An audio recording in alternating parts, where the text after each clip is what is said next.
Las principales ciudades del país parecen arrasadas por una guerra. Los saqueos e incendios continúan, las carreteras son bloqueadas por los que no quieren pagar el TAG, los carabineros se declaran sobrepasados por los vándalos que los atacan y a quienes no pueden responder porque se les culpa de atropellar los derechos humanos por el uso de rifles antimotines y bombas lacrimógenas. Están limitados al carro lanzaguas y a tirar de vuelta las piedras que les lanzan sus atacantes. Los únicos que parecen haberse dado cuenta de lo que ha pasado son los que compran dólares y han hecho subir la divisa a casi 820 pesos. El resto camina confiadamente hacia el cadalso de abril, cuando en el plebiscito de entrada se acuerde preparar una nueva constitución cuya meta fundamental será debilitar el derecho de propiedad para hacer pasar medios de producción al Estado. Se desmantelará así el ente más odiado por la mayoría en este momento, el que llaman modelo económico, como lo han bautizado ellos, aunque sea nada más que un régimen que respeta la libertad personal y restringe al Estado a ser subsidiario. Es que esa mayoría culpa al modelo del llamado malestar social, derivado de los bajos sueldos, las bajas pensiones, la deficiente educación pública y la pésima atención hospitalaria pública. Cree que si se le dan más recursos al Estado todo eso se solucionará, pero se ha probado que si el gasto social fiscal actual llegara al 20% más pobre, no habría pobres y cada hogar de bajos recursos tendría un ingreso de 2,5 millones de pesos al mes, que lo situaría en el sector acomodado. Así además se terminaría con la desigualdad, pero casi nadie hace caso de eso, sino que culpa de todo al modelo. ¿Dónde se queda la plata para los pobres? Tal vez ayude a explicarlo el mirista inspector de derechos humanos, que gana casi 5 millones de pesos mensuales y denuncia a carabineros por abusos contra los manifestantes. O el pago que reciben 100.000 falsos exonerados políticos. Ahí se va el gasto social y no a los más pobres. Piñera también apoya la Asamblea Constituyente. No estaba en su programa. Es que se ha rendido a la izquierda y ha entregado todo. Lo peor para él parece ser la amenaza de ser acusado por la izquierda de violar los derechos humanos e incurrir en delitos de lesa humanidad. Entonces ha enviado un conjunto de proyectos de ley que podrían eventualmente autorizar a los uniformados a usar sus medios frente al caos, pero ahora con la autorización del Congreso dominado por la izquierda. Quiere hacerla cómplice de la inevitable represión. Como la izquierda se ha dado cuenta de que el vandalismo, los saqueos y los incendios son ya intolerables y afectan a la población de todos los niveles, se ha asustado y ha aceptado. No porque sepa de alguna amenaza concreta de golpe armado a la institucionalidad, porque no la hay. Los uniformados aprendieron de la experiencia anterior a 1990, tras la cual todos los que actuaron contra el terrorismo han terminado presos y lo que es peor, sin respetárseles siquiera sus derechos a ser juzgados de acuerdo a las leyes. Algo sorprendente ha sido que una de las primeras empresas privatizadas en que piensan los teóricos socialistas de la nueva Constitución a la hora de debilitar el derecho de propiedad y para hacerla expropiable, es la eléctrica Enel, actualmente controlada por capitales italianos. Pero su presidente, Francisco Starace, ha dicho que el proceso de cambiar la Constitución es, comillas, extremadamente positivo para la sociedad chilena, cierre de comillas, y que la actual Constitución, comillas, le escribió la gente de Pinochet y debía cambiar, cierre de comillas. Nadie le ha informado a Starace que la Constitución ahora está firmada por Lagos. Y él haría bien en recordar la frase de Lenin, cuando decía que los capitalistas le iban a vender a la revolución la soga con que los iban a ahorcar. Más aún, 2/3 de los diputados centro-derecha son favorables a la nueva Constitución, según informó el Mercurio. Los desbordes y los aportes de los hermanos Osandón hacen preguntarse quién quedará en la centro-derecha para pagar la luz. Se han cambiado todos. A todo esto, hordas juveniles han invadido los malls de los barrios acomodados, como la Dehesa, el Parque Arauco y el Paseo Los Dominicos.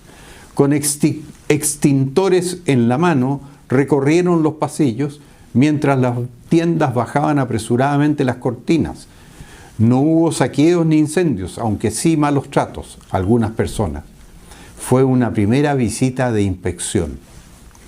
Y la CUT y la ANEF llamaron a paro general, haciendo su aporte a la crisis de gobernabilidad. Pero el país ya parece acostumbrado a no funcionar. Con servicios públicos, profesores y hospitalarios en huelga, se completará un trimestre de contracción económica. Mientras tanto, se está acordando trabajar menos horas, aumentar el ingreso mínimo, aumentar la pensión mínima a más de 500.000 pesos ambos. Parece que todavía nadie les ha dicho a los chilenos que tendremos que pagar la cuenta.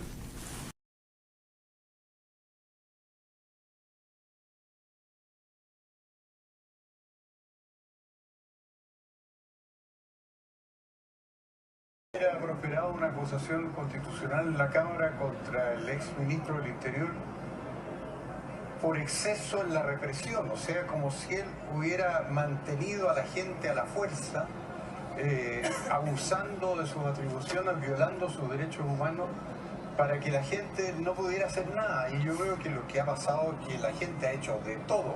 Ahora, ¿qué gente ha hecho de todo? Obviamente hay una delincuencia desatada. Aquí se habla de estallido social. Este estallido no tiene nada de social, es antisocial. Es un estallido delictual. La delincuencia se ha apoderado del país. Ha devastado nuestras ciudades. ¿De qué estamos hablando? Y ustedes dicen, la casi totalidad dice, que esto se debe a un modelo económico, a un modelo que tiene, abre las posibilidades a los abusos. Yo el único abuso que veo es que el modelo ha procurado que el presupuesto tenga una cantidad enorme de dinero para gasto social destinado a los más pobres, y lo que veo es que ese dinero no llega a los más pobres, porque un cálculo que ha hecho el exministro de Hacienda, Rolf Lüders, ha dicho si el gasto social se le diera al 20% más pobre de las familias chilenas, esas familias tendrían todas un ingreso mensual de 2,5 millones de pesos al mes, y no le llega. ¿A quién le llega el dinero del gasto social? Yo vi el otro día un 1% más pobre de las familias chilenas, esas familias tendrían todas un ingreso mensual de 2,5 millones de pesos al mes, y no le llega. ¿A quién le llega el dinero del gasto social? Yo vi el otro día un inspector de derechos humanos que declaraba que había sido herido por un balín y que estaba vigilando a los carabineros. O sea, el inspector de derechos humanos estaba vigilando a los carabineros. Se comprobó después que su remuneración mensual era cercana a los 5 millones de pesos. Ese señor que vigila a los carabineros, que no son los que han devastado la ciudad, se está llevando parte del dinero destinado a las familias más pobres. Y él no pertenece a los más pobres porque con esa renta no puede pertenecer. Son importantes los derechos humanos. ¿Son importantes los derechos humanos? No lo puedo creer. No son importantes los derechos humanos, dice usted. No es lo más importante es reconstruir el país. ¿Por qué cree que la gente no viene a Chile? Se van los barcos que venían a Chile. Porque este es un país devastado. Porque en que no hay orden, no hay disciplina, no hay nada. Con seres humanos. Perdón, Carlos, no sé si no se puede permitir Hay algo personas que así. le importa más el dinero que la No se puede permitir una Yo cosa lo así. estoy escuchando y quiero hacer... Es textual. No, Eso no es lo que usted textual. dijo. No. Sí, Lo que yo he dicho que es absurdo que se condene a un ministro por haber violado los derechos humanos en circunstancia que el problema nacional es el absoluto atropello del orden público que no existe en el país en este momento y es la angustia que tienen todos los chilenos. Ciegas, hay personas que perdieron un ojo para el resto de su vida, hay personas muertas, hay personas torturadas, hay personas abusadas sexualmente y usted ni siquiera las menciona. Hay 2.500 carabineros heridos en este momento. Y también está mal, y lamento el sufrimiento de esos carabineros. Es un problema de enfrentamiento. Pero usted ni siquiera los menciona. Ha habido un estallido delictual los menciona porque a usted le duele más el delito se ha apoderado del país. Económico que el daño humano. Reconózcalo. La angustia del país es el delito que ha devastado la ciudad. Y la angustia de millones de personas que no saben cómo llegar a fin de mes también importa. Y usted nunca lo dice. Usted no puede decir. Claro que lo he dicho. He dicho que el dinero para ayudar a esas personas está en el presupuesto y se va a otro destino. Está en los bolsillos de los dueños de la AFP. Usted no puede decir que 1.200.000 personas marchando en un estallido delictual. Y se lo digo también con respeto. No, no me refiero a eso. Me refiero a los desórdenes que provocaron los daños. Por eso que hay que separar las cosas. Cuando desfilaban 1.200.000 personas, había 16 millones de personas que no desfilaban. Y esas personas merecen también ser escuchadas. Sí, y se van a hacer oír a través del voto. Acuérdate de mí. La historia de la revolución militar chilena la he escrito completa. No ha tenido ninguna acogida, pero ahí están todas las pruebas de lo que yo afirmo. Ha escrito una historia paralela que no tiene nada que ver con lo que vivimos los chilenos, de lo que fuimos testigos los chilenos y lo que han además escrito no solo muchos historiadores, sino que también comisiones de verdad y reconciliación como la Comisión Retis, que me imagino que para usted no le merece ningún tipo de confianza. Ni el menor respeto. Claro, pero entonces estamos hablando de un nivel de negacionismo que yo lo encuentro realmente... No sé, eso no es negacionismo, es la evidencia histórica. Es muy peligroso. Es la evidencia histórica. Pero por y con esto quiero representar a todos mis Tonka, compañeros y creo que al canal también. O sea, estamos en profundo desacuerdo con lo que usted está diciendo. Perdón, por favor, tengamos un mínimo de respeto. Disculpen, por favor, acá Alfredo quiere decir algo. No, a mí, a ver, convengamos y pongamos la pelota a tierra. Pasamos de la relativización de los derechos humanos en estas últimas semanas a la negación completa de la violación sistemática de los derechos humanos en dictadura. En eso estamos. Estamos en una conversación excéntrica y profundamente inmoral. Sí. Es importante que lo digamos. Y yo quiero apuntalar... Yo creo que es profundamente moral que yo niegue esa afirmación. Yo quiero apuntalar... Pero una cosa, disculpe, Hermógenes, yo creo que estamos todos de acuerdo. No sé si me corresponde o no, pero no se puede compartir el espacio televisivo con una persona que está negando parte de la historia de Chile. No, yo estoy afirmando que lo que yo digo es la verdad histórica, lo escrito.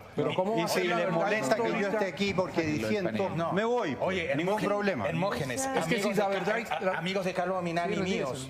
Mi padre fue torturado sistemáticamente en dictadura. Y me vienes a decir que no hubo violación a los derechos humanos de corte sistemático. No fue sistemático. No fue sistemático. Perdón, disculpe. Yo quiero pedirle, por favor, si se puede retirar. Lo siento. No me parece, porque lo que usted está haciendo... Pero por supuesto, ¿cómo no me voy a retirar si soy censurado? Aquí no puedo exponer mi opinión. Y se descalifica mi opinión en términos que son insolentes e injustos. Así que por eso me retiro. No, nosotros le pedimos por favor que se retirara antes porque me parece que no corresponde.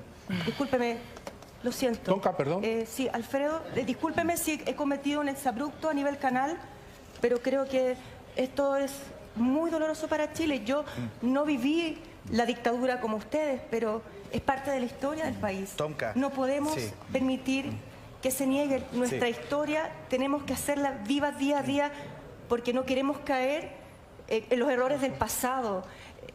Yo lo digo, a lo mejor no soy de los mayores de la mesa, pero, y discúlpeme, pero creo que no corresponde porque estamos validando algo que no es permitido en un medio de comunicación. Absolutamente de acuerdo, Tonka, y agregar que el negacionismo, ¿no es cierto?, como concepto, no se puede aceptar. Es delito. Nosotros tenemos, más allá de los sentimientos y de las creencias propias, ¿no es cierto?, y las ideologías que cada uno pueda tener, que además a esta altura del partido yo creo que todos la hemos puesto arriba de la mesa porque estamos en un momento de crisis del país.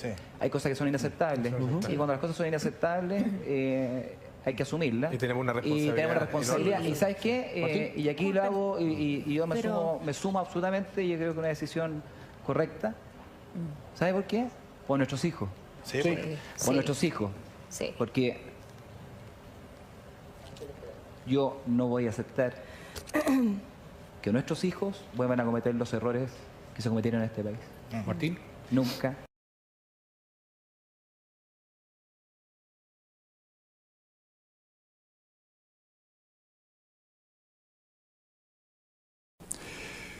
Acabo de salir del programa Bienvenidos de Canal 13, donde se me dijo que no podía permanecer en ese programa dadas mis opiniones.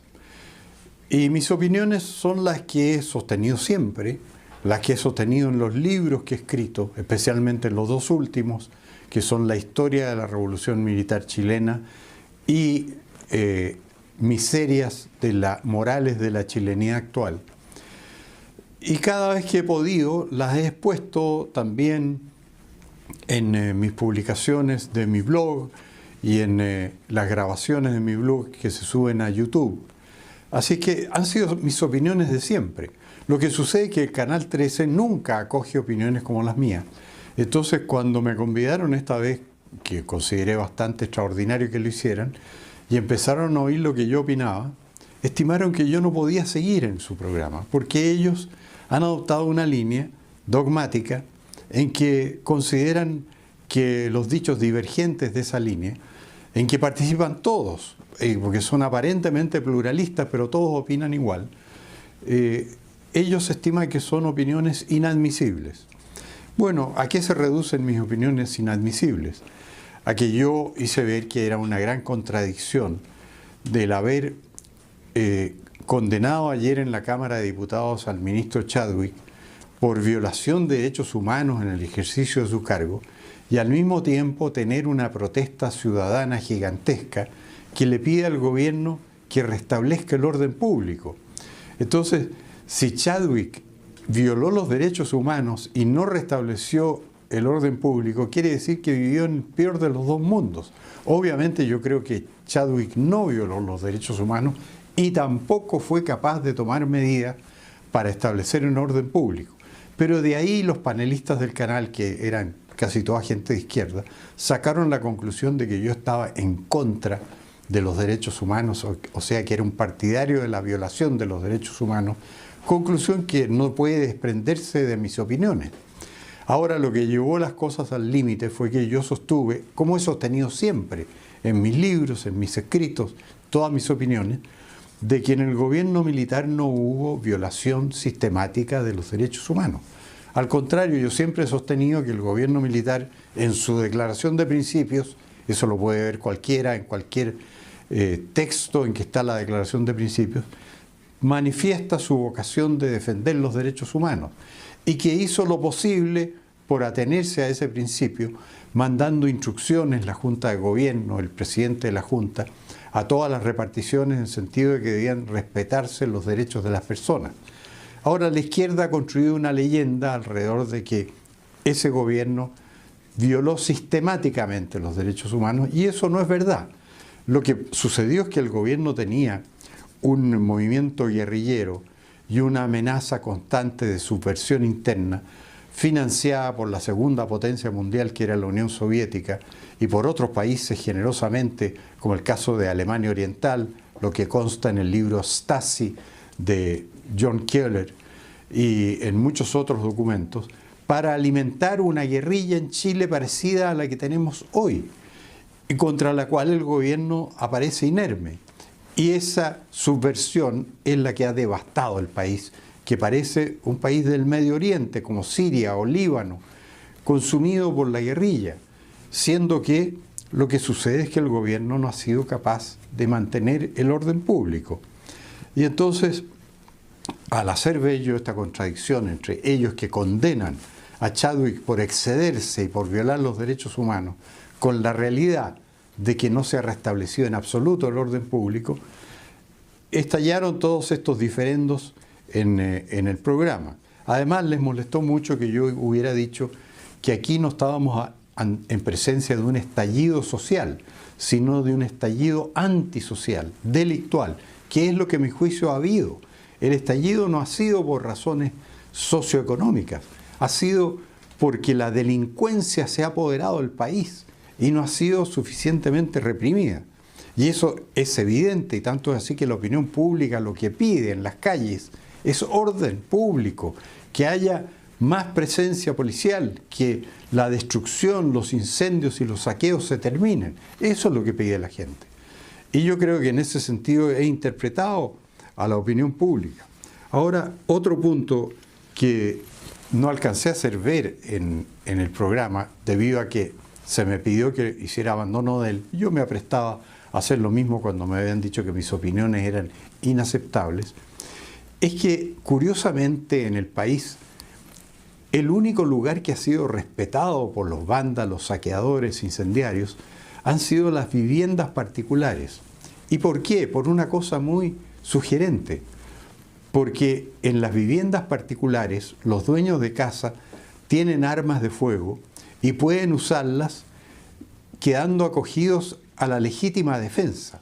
O sea, la legislación en ese caso establece una legítima defensa privilegiada, en el sentido de que se presume que una persona que da muerte a otra que ha entrado a su casa contra su voluntad está actuando en legítima defensa. Y por eso los saqueadores, violentistas y personas que han provocado los desórdenes en la ciudad no entran a viviendas particulares, porque ahí la ley favorece a la víctima del delito, en este caso el dueño de casa, que puede dispararle. Y por eso es la mejor demostración de que, usando los medios que tienen las Fuerzas Armadas y Carabineros contra la delincuencia, como son sus armas de servicio, se pondría término al estado en que está viviendo el país.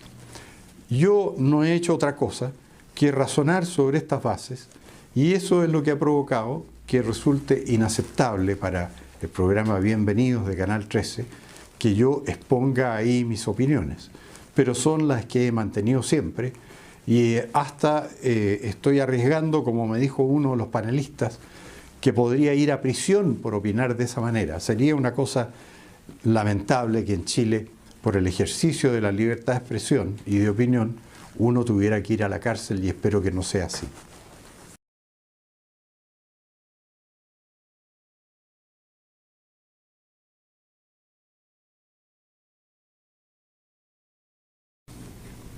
Como no veo farándula en la televisión, cuando me convidaron a un panel político el viernes en Canal 13, no estaba al tanto de que había surgido en Chile un nuevo culto, una nueva religión, la de los derechos humanos de los violentistas. No sabía que, según su libro sagrado, su Corán, ellos pueden tirar piedras y bombas molotov a los carabineros, pueden destruir, saquear e incendiar, pero no se les puede tocar un pelo ni hacer nada, pues hay legiones de inspectores de derechos humanos pagados por nosotros los contribuyentes, vigilando celosamente para que nadie vaya a violar los derechos humanos de los violentistas, aunque estén transgrediendo a diario los derechos humanos de todos los demás, las personas comunes. Entonces, cuando en el panel me preguntaron el viernes si debía protegerse el orden público bajo el cual desarrolla su existencia la persona común, aún por sobre el derecho de los vándalos, saqueadores y pirómanos a no ser maltratados, dije, por supuesto, y ello desató la ira de los sacerdotes del nuevo Corán. Pues apenas respondí, vi inclinarse hacia mí la cabeza de Polo Ramírez, un periodista a quien conocía muchos años atrás en el Mercurio, como moderado y de derecha entonces, pero ahora preguntándome con aire escandalizado y haciéndome recordar a un miembro del Sanedrín que fulminaba a Cristo por no respetar el descanso de los sábados, preguntándome si yo realmente estaba diciendo que para mantener el orden público se podía reprimir a los subversivos, lo que él hacía sinónimo de violar sus derechos humanos. Me miraba con ojos que transmitían algo así como: si dices que sí, te vamos a crucificar. Mirada muy típica derechista, que conozco desde antiguo, y que transmite algo así como una infinita satisfacción de estar cumpliendo, satisfaciendo un anhelo comunista. Pues una desgracia de la política chilena reside en que, en el fondo de todo derechista, subyace un secreto deseo de que los comunistas lo perdonen, o al menos no lo maten. Por supuesto, en las grandes democracias, la respuesta a esa pregunta que me hicieron es clara. Con tal de mantener la seguridad y el orden que garantizan los derechos humanos de las personas comunes, de entrada les sacan la contumelia a los subversivos, sin decir agua va, para expresarlo descriptivamente. Ayer vi la grabación de la captura en Londres del subversivo del ISIS que acuchilló a 2 personas en el puente de la Torre. 3 policías lo redujeron y lanzaron al suelo. Luego llegó un cuarto con una subametralladora y de un tirón quitó al colega que estaba forcejeando en el suelo con el subversivo caído y mató a este con dos tiros. ¿Derechos humanos? ¿Debido proceso? ¿Rule of law? Nada de eso. Eso queda para los chilenos y sus ciudades arrasadas. Pues acá hoy y hay ex militares cumpliendo condenas en Punta Peuco por conductas similares a la que acabo de escribir antes de los 70. Hoy en Londres prima por sobre todo la protección de los derechos humanos de la persona común, y el que atenta contra los mismos se le da de baja, sin más. Y los norteamericanos hacen lo mismo. Acaban de matar a Abu Bakr al-Baghdadi, jefe del ISIS, disparándole desde el aire. Y lo han celebrado bastante. ¿Debido proceso? Por supuesto que no. Me recordó cuando en 2011 un comando norteamericano ubicó a Osama Bin Laden en Pakistán tras interrogatorios con torturas. Le dieron muerte junto a varios colaboradores y a una de sus mujeres y después lanzaron su cadáver al mar. ¿Les miraron la cara a Amnesty International o a Human Rights Watch los norteamericanos? No prima la protección de los derechos humanos de la persona común, prima la protección de los derechos humanos de la persona común entre ellos. En cambio acá prima el Corán comunista y similares procedimientos contra la subversión condujeron y conducen a Punta Peuco. Recuerdo que Hillary Clinton, preguntado una vez por el periodista Wolf Blitzer de CNN sobre qué debía prevalecer, si los derechos humanos o la seguridad nacional, respondió sin vacilar que la seguridad nacional. Está documentado eso en mis libros. Por lo mismo le contesté a Apolo Ramírez y se desató el escándalo. Si Hillary hubiera ido a Bienvenidos, Tonka Tomisic le habría invitado a retirarse del programa por decir lo que dijo. ¿Qué fue lo que hizo conmigo cuando aseguré otra verdad indiscutible, que es que bajo el gobierno militar no había habido violaciones sistemáticas de derechos humanos? Eso es una verdad histórica. Además es muy fácil de probar. Yo lo he documentado con los pronunciamientos del régimen militar desde fines del 73, ordenando a sus funcionarios respetar los derechos de las personas. Ello corroborado además por la abundante evidencia de que el régimen chileno era el más vigilado del mundo en materia de derechos humanos. Así, llegaban acá sucesivos inspectores de las Naciones Unidas a examinar la situación de esos derechos. Se recuerdan las misiones del pakistaní Ali Alana, la del costarricense Fernando Bolio, jurista que tras una condena a Chile por parte de la Comisión de Derechos Humanos de las Naciones Unidas, estuvo en desacuerdo con eso y comentó públicamente que la condena a Chile no se ajustaba a la realidad imperante que él había investigado por encargo de las Naciones Unidas. Pues todos los años éramos juzgados por esa comisión de la ONU y la condena por violar derechos humanos tenía graves consecuencias, como la enmienda Kennedy que prohibía a los Estados Unidos vender armas a Chile. Los miembros de la Junta y luego Pinochet como presidente elegido habrían sido sospechosos de haber perdido la razón si hubieran mantenido como sistema el atropello a los derechos humanos, pues ello les significaba no solo castigos como el anteriormente citado, sino perder créditos del Banco Mundial y el Fondo Monetario Internacional. Pero estas cosas hoy no se juzgan atendiendo a la verdad de los hechos históricos, sino solo a través de la repetición de las consignas de la izquierda, que eso es lo que impera en nuestro medio.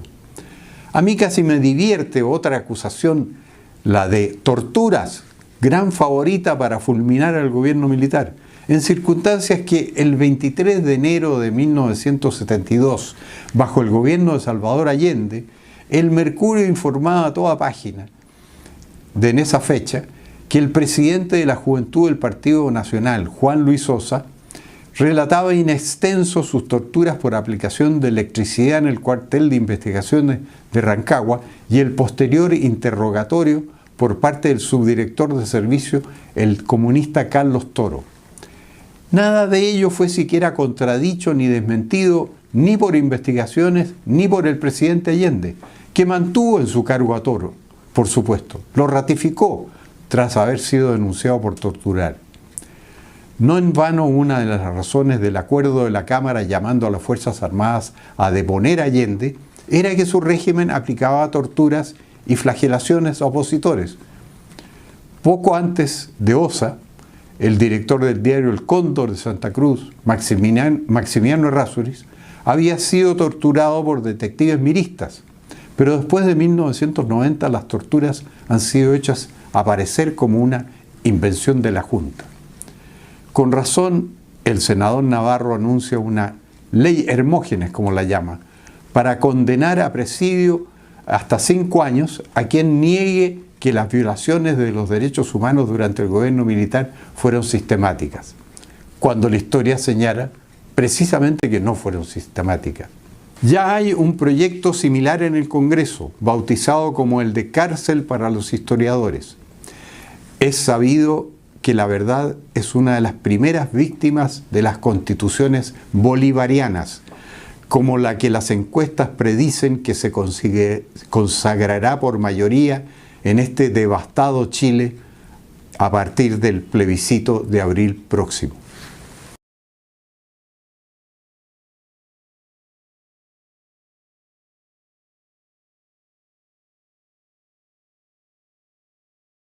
La ironía suprema es que Chile eligió a Piñera en 2017 para evitar convertirse en Chilezuela, como le ofrecía Guillier, el candidato de la izquierda.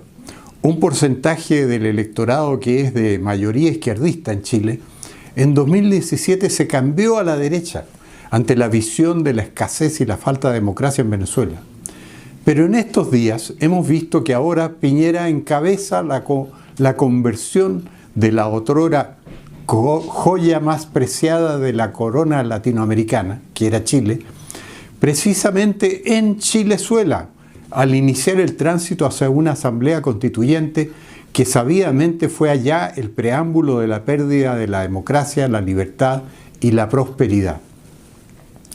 En un ilustrativo video que muchos hemos recibido, se observa el gráfico del tránsito de los últimos 20 años de Venezuela, desde el primer lugar en ingreso per cápita en América del Sur en 1990 a uno de los últimos hoy, junto con el tránsito y ascenso chileno del 9º hasta el primer lugar. La mayoría no podía saber que hoy, diciembre de 2019, Piñera levantaría las manos en señal de rendición ante la violencia callejera del adversario y en lugar de restablecer el orden público con energía, patrocinaría una asamblea constituyente que ya sea llamándose convención ciudadana o convención mixta, está llamada a ser el preámbulo de nuestro propio socialismo del siglo XXI.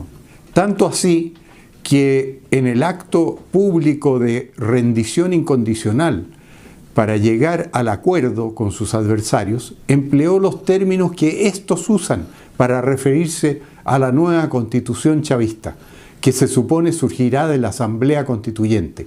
La casa de todos, dijo. Así la izquierda alude a la nueva Carta Fundamental en ciernes.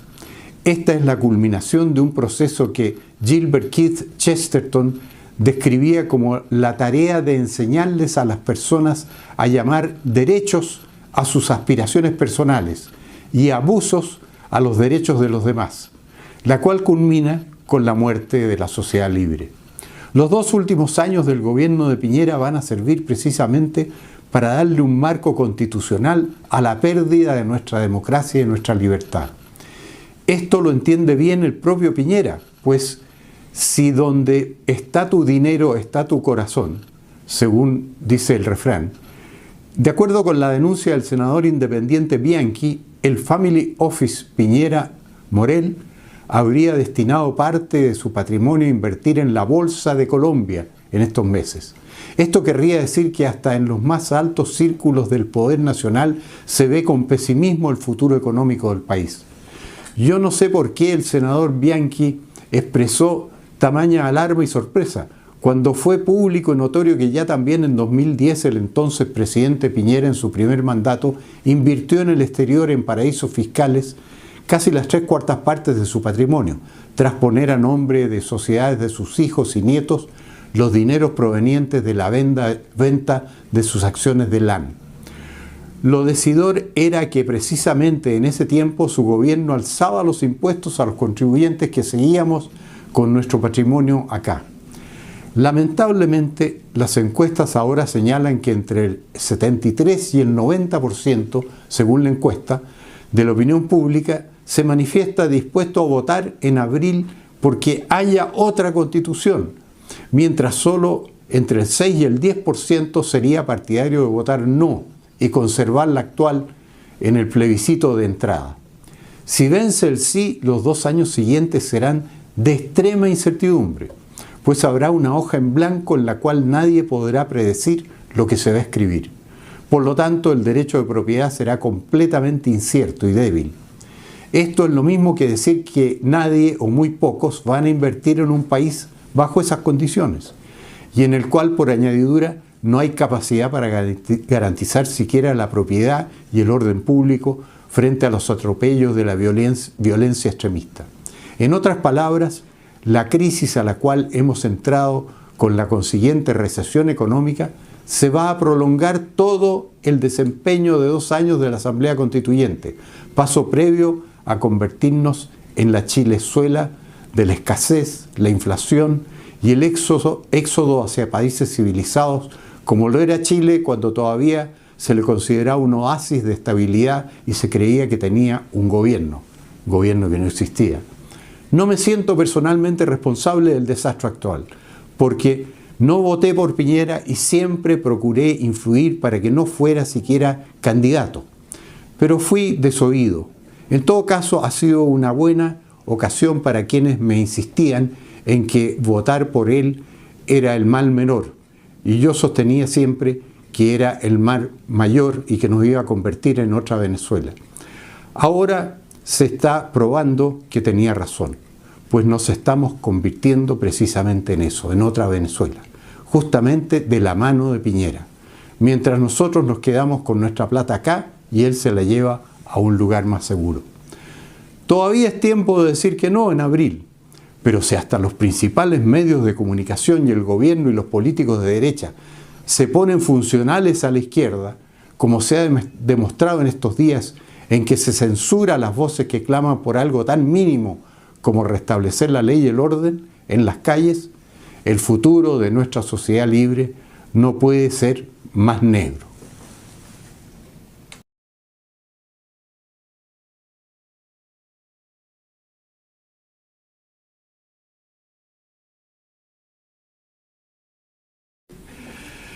Mi mujer quiere irse del país. Dice que si hay asamblea constituyente, Chile será igual a Venezuela y Cuba. De nuestros 4 hijos, 2 la apoyan. Ella es de alto patrimonio y quiere liquidarlo e irse. Yo le he pedido que espere a la votación de la reforma constitucional en el Congreso, donde podría ser rechazada, y todo quedaría en nada. O por último, que espere a abril, donde el triunfo del no podría salvar a Chile. Pero ella me replica que 2/3 de los parlamentarios de derecha están por el sí, según el Mercurio. Así es que van a aprobar la reforma y que mucha gente está tan perdida que en abril va a votar sí y ya eso será Chilezuela. Yo duplico, argumentando que entonces todavía nos quedan el plebiscito de salida y la elección de 2021, pero ella cierra el debate afirmando que la mayoría de tontos de 2019 y 2020 no se va a volver inteligente en 2021 y que ya todo está perdido. La verdad es que el problema de Chile hoy no consiste en tener razón o no, porque no es un problema racional. El otro día, en una conferencia donde había 400 personas de alta preparación, un destacado exministro y candidato presidencial pidió a la audiencia dar una sola razón para votar sí en abril. Nadie pudo dar ninguna, aunque probablemente había algunos que iban a votar o van a votar sí. Yo me abstuve de intervenir, pero habría debido puntualizar que el sí no se funda en razones, sino en consignas que la mayoría ha comprado.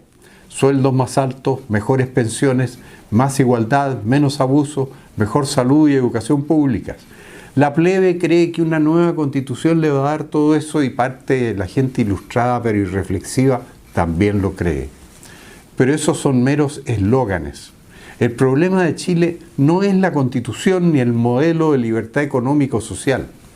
El problema es el Estado, es decir, el de los políticos y sus clientelas que se han apoderado del aparato estatal y sus recursos.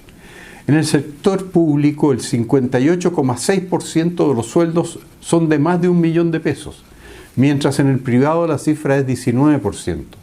En el sector público solo el 2,8% gana menos de 500.000 pesos, mientras en el privado ganan menos que eso el 39,6% de los empleados. Informe estadístico de la Dirección de Presupuestos citado por Gustavo Latorre en Chile Informa del 17 de diciembre. Es el Estado estúpido. Esa frase debería presidir el debate público chileno. Reitero una vez más, si el gasto fiscal fuera a manos del 20% más pobre de los chilenos, cada familia tendría un ingreso de 2,5 millones de pesos al mes. Rolf Luders, La Tercera, 1 de noviembre. Me refiero al gasto social. No habría pobres en Chile y seríamos uno de los países más igualitarios de la OECD. Entonces, la revolución hay que hacerla en el Estado. Es allí donde están los abusos. Le paga pensiones a 100.000 exonerados políticos falsos. Multiplique 200.000 por 100.000, son 343 millones de dólares anuales robados.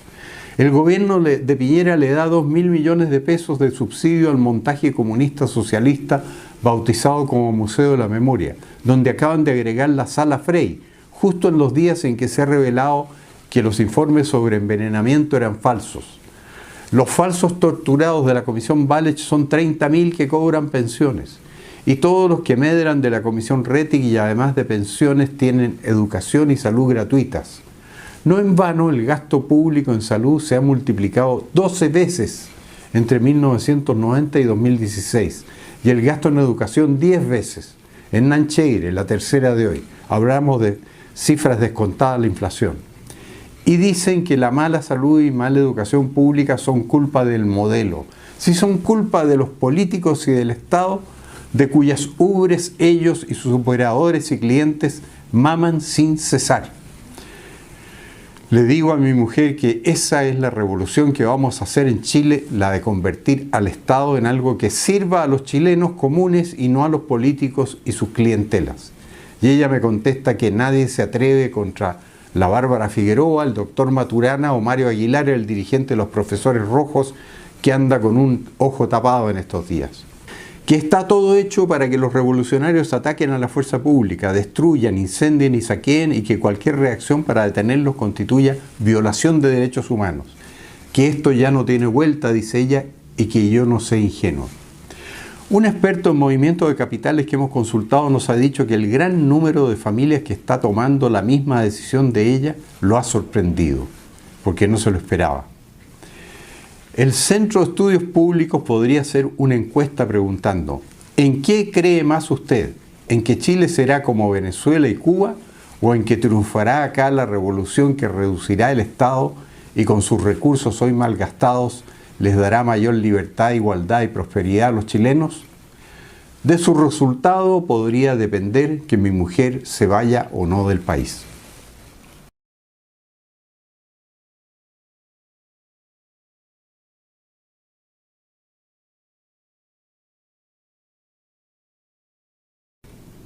Bastan 67 parlamentarios honestos para salvar al país.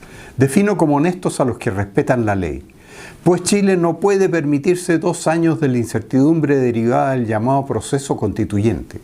Como ha advertido un grupo de diputados de RN que llama a votar no en abril, ese periodo se caracterizará por enormes gasto de recursos públicos y con inestabilidad. El país ya está gastando sus reservas y aumentando su endeudamiento sin tasa ni medida, a raíz de la crisis delictiva actual y la rendición del gobierno ante la violencia. La economista Bettina Horst dice ayer en el Mercurio: hacia fines del próximo año nuestra economía habrá producido 13.600 millones menos que lo que era posible hasta el 17 de octubre. Y eso significará que en promedio los hogares en Chile hacia fines del 2020 tendrán menores ingresos por $2.795 cada uno. ¿Cuántos hogares pueden permitirse reducir su consumo en más de 2 millones de pesos en el año? Muchos no podrán siquiera subsistir. Y súmesele a eso otro ejercicio más, el del 2021, que también va a ser de descalabro. Eso no se puede permitir. Es una cuestión de sobrevivencia de mucha gente.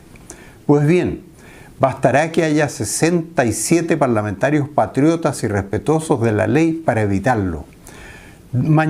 Hoy día, lunes o mañana mismo, cuando se vote el proyecto que modifica el título sobre reforma de la Constitución, pues no habrá 2/3 de los parlamentarios en ejercicio como se necesita para modificarlo y llevar a cabo el nefasto proceso constituyente.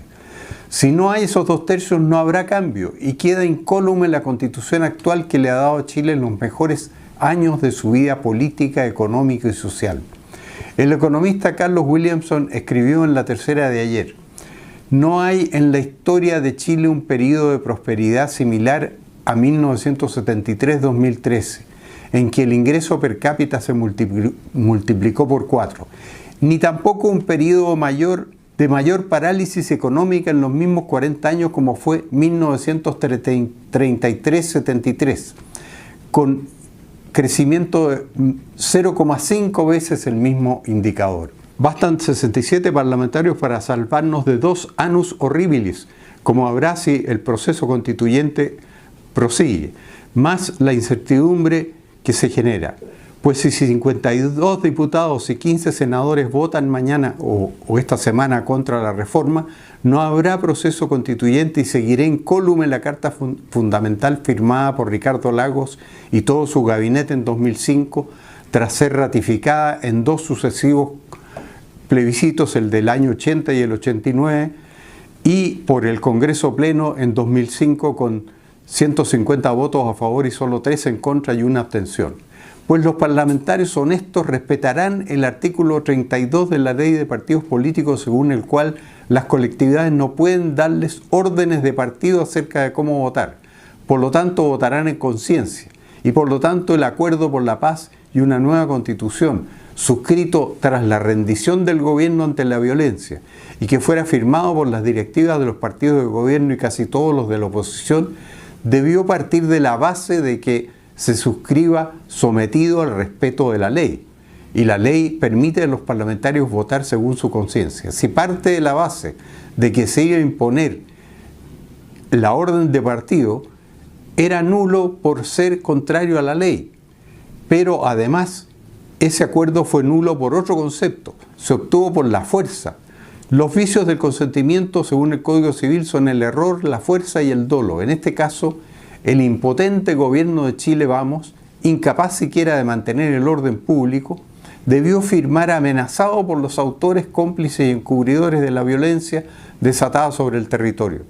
Sus directivas firmaron con la pistola al pecho. Eso carece de toda validez y eso le da libertad a los parlamentarios para votar ahora como quieran. Y aunque tuviera validez, ese acuerdo no podría haber incurrido en una ilegalidad como imponer a los parlamentarios la obligación de votar de determinada manera en el desempeño de sus funciones. Bastan entonces 52 diputados y 15 senadores patriotas y respetuosos de la ley en Chile Vamos para poner término ahora a la incertidumbre, para mejorar las perspectivas del país en los próximos 2 años. Esa coalición tiene 62 diputados y 19 senadores, o sea, 91 parlamentarios. Así que hasta puede darse el lujo de albergar 10 diputados y 4 senadores tránsfugas dispuestos a votar por la alternativa peor y todavía así salvar al país. En conclusión, esta semana sabremos si había o no en nuestro Congreso Nacional 67 parlamentarios capaces de evitarnos los 2 peores años de nuestra historia, iniciados ese fatídico 16 de octubre de 2019.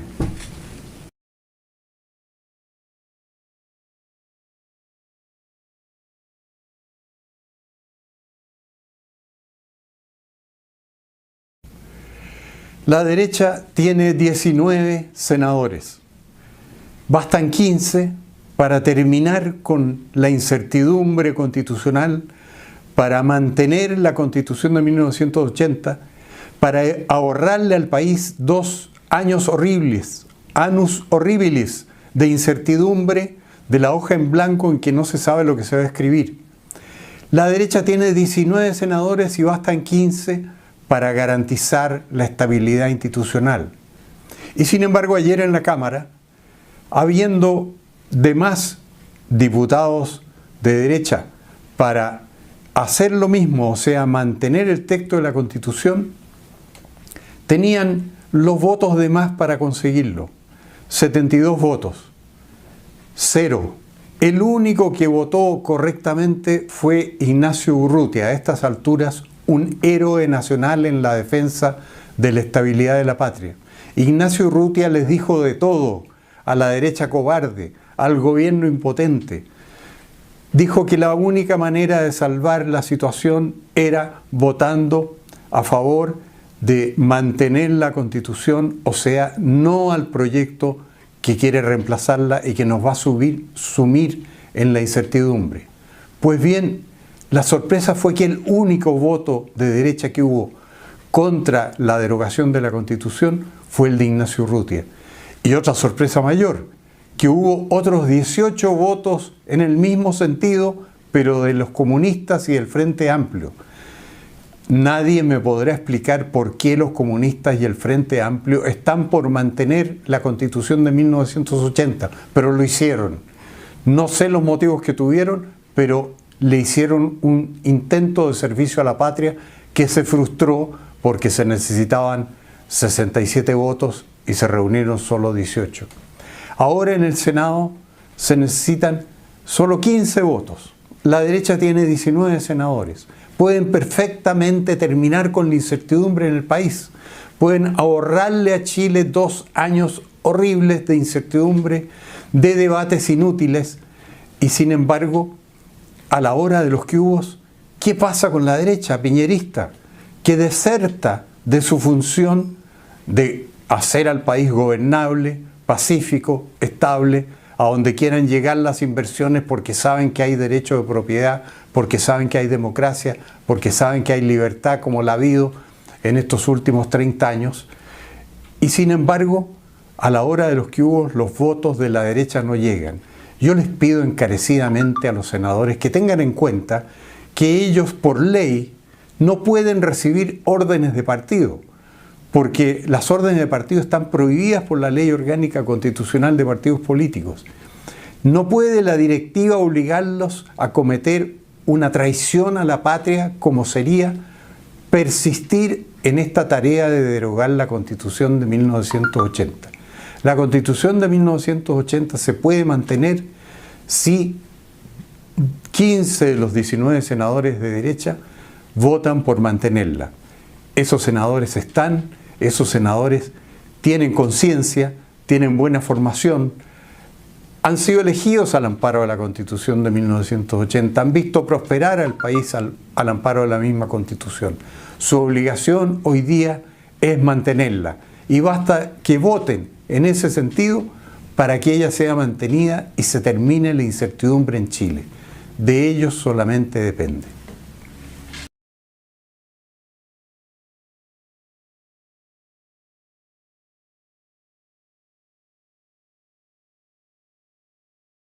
Por si alguien no se dio cuenta, yo intenté dar un golpe de Estado blanco la semana pasada. Les comuniqué a los diputados de derecha primero el jueves y luego a los senadores de derecha el viernes que podían ese mismo día salvar al país de la incertidumbre.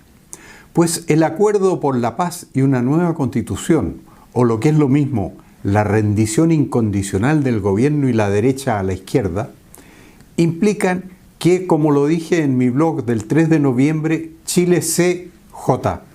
No escribo la palabra ni la digo porque grabo este blog blog en YouTube y esa entidad me ha notificado que el término resulta inaceptable para sus estándares.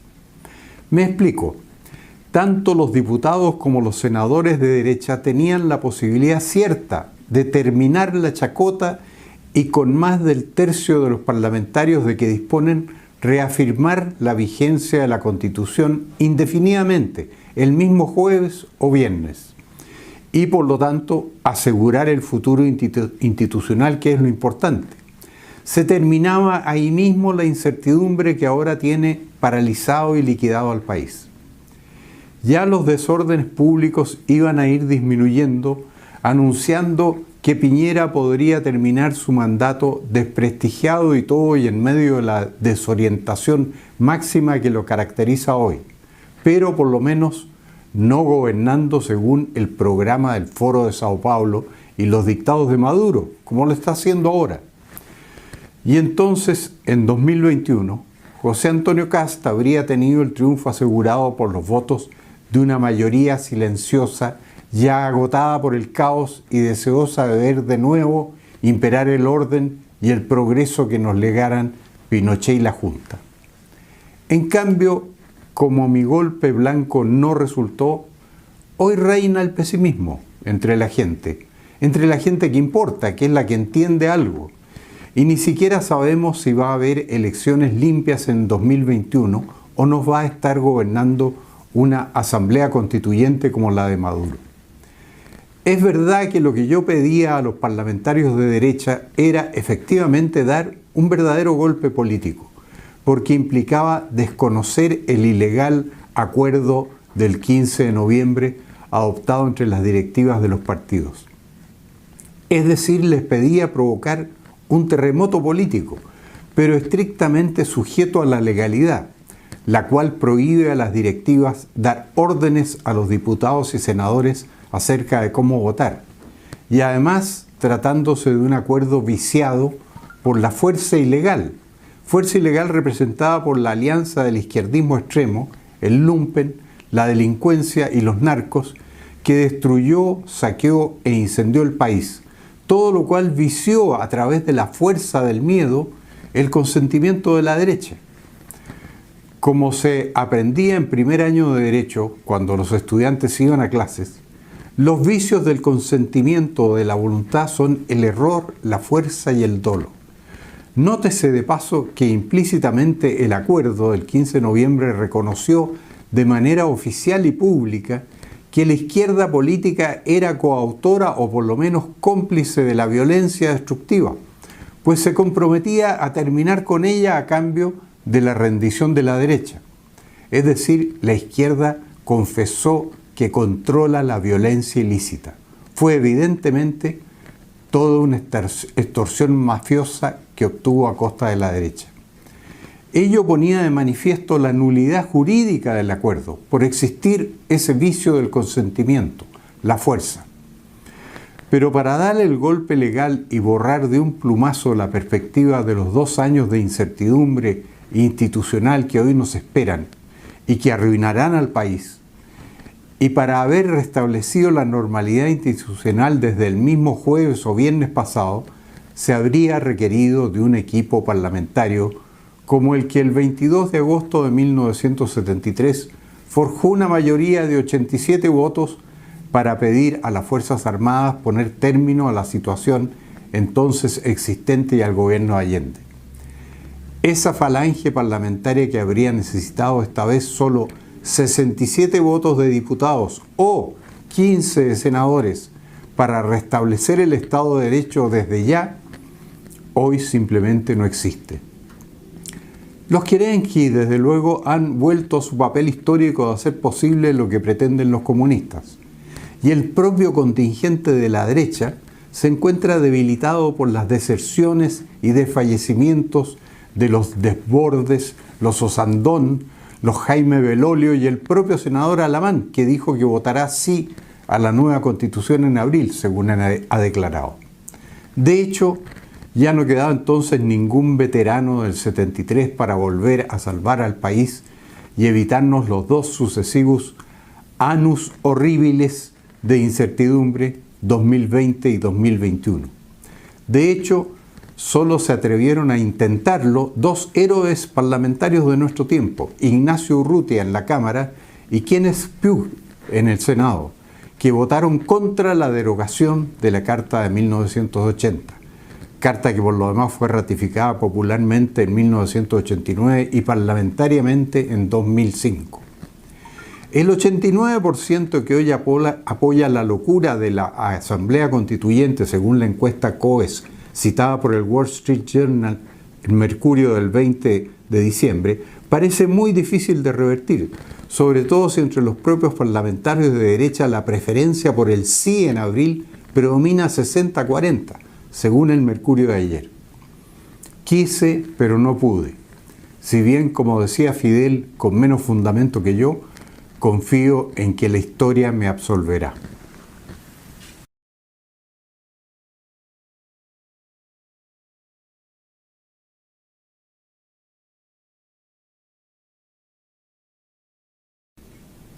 Estamos volviendo a la UP y con los votos de la derecha. Es increíble. La vez anterior, en 1973, nos salvaron la democracia cristiana arrepentida de haber elegido a Allende en el Congreso Pleno en el año 70, por miedo a que si no lo hacía correría sangre por las calles. Pero más miedo le dieron los atropellos del UP y entonces se alió con la derecha sin deserciones ni vacilaciones para llamar a las Fuerzas Armadas. Chile del 73 era un desastre. Económicamente solo superaba a Haití en América Latina.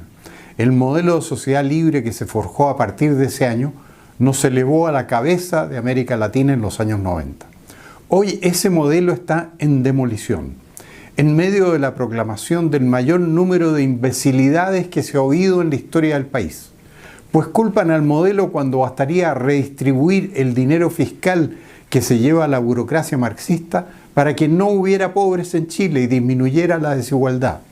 El problema no es el modelo, sino el Estado y los políticos que lo manejan y se pagan sueldos millonarios con sus recursos y a sus clientes políticos.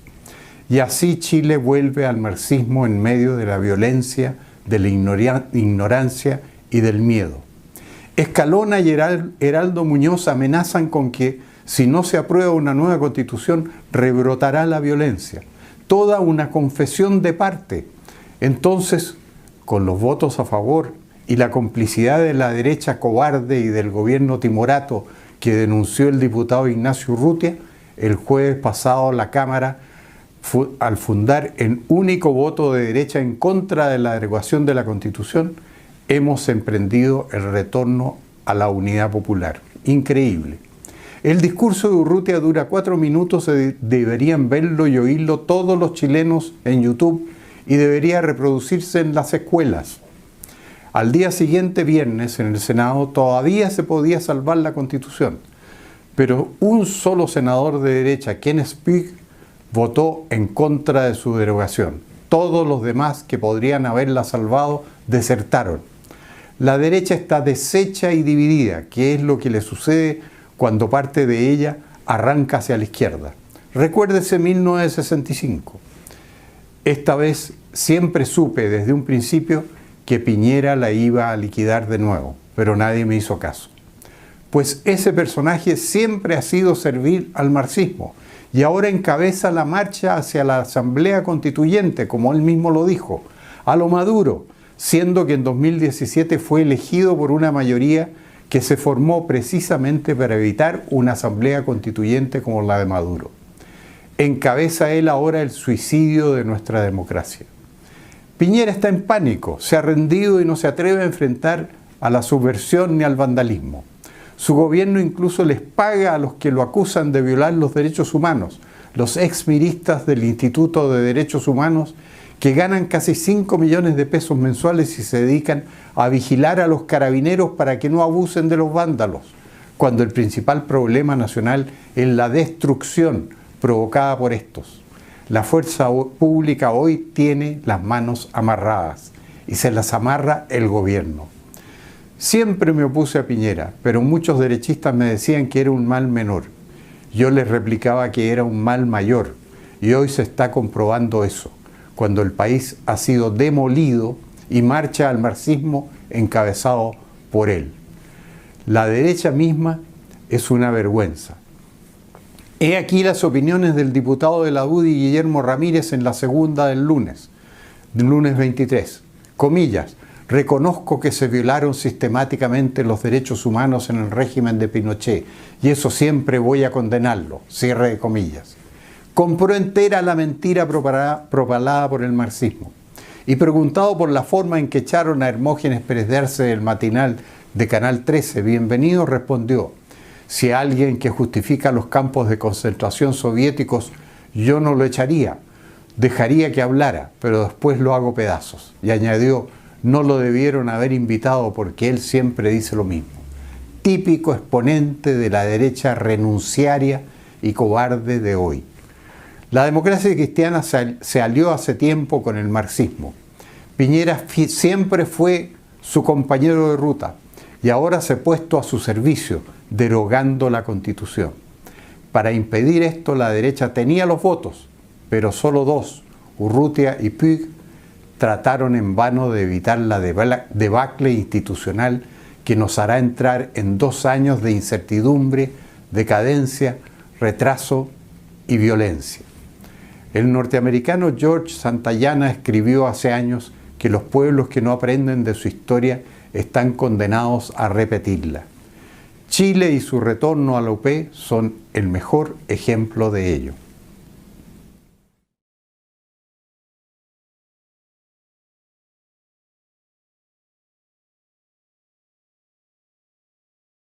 Doy autorización para que suban este video en sus canales si es que lo desean, pero denme el crédito.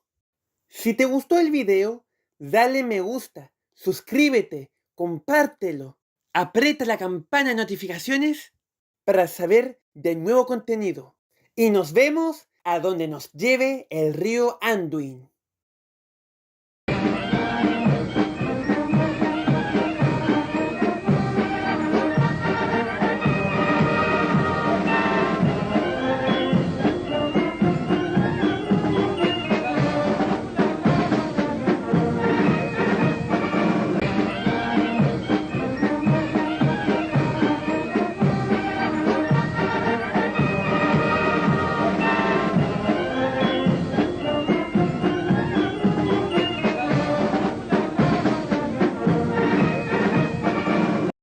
Doy autorización para que suban este video en sus canales si es que lo desean, pero denme el crédito.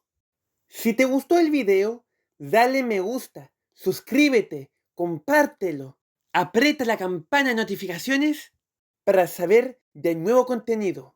Y nos vemos a donde nos lleve el río Anduin.